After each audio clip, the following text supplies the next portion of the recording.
நல்ல ஞானமா ஜெபம் பண்ணிட்டே இருந்தாரு. அந்த ஜெபத்துக்கு நல்ல ஒரு வழி நடத்தல் கிடைச்சது. நல்ல வழி நடத்தல் கிடைக்கும்.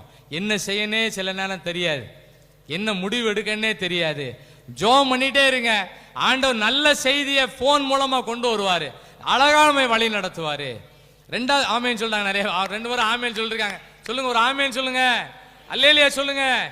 எவ்வளவு நெருக்கடிகள் இருந்தாலும் ஒத்தேல நிக்கிறாரு தாவீது, சிங்கிளா நிக்கிறாரு. தேசமே பயந்துட்டு இருக்கு.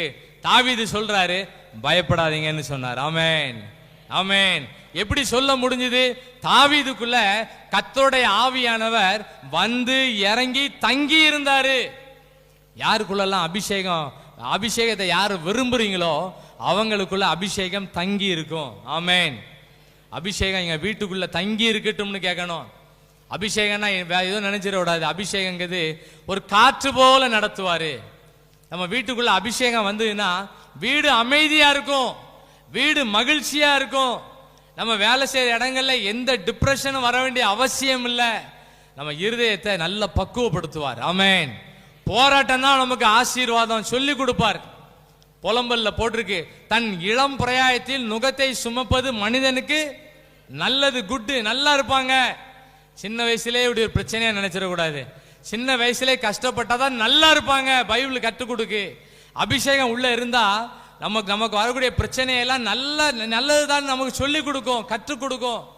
போராட்டம் தான் ஆசீர்வாதம், பிரச்சனை தான் ஆசீர்வாதம். கஷ்டப்பட்டாதான் நல்லா இருப்போம். அபிஷேகம் கற்றுக் கொடுக்கும்.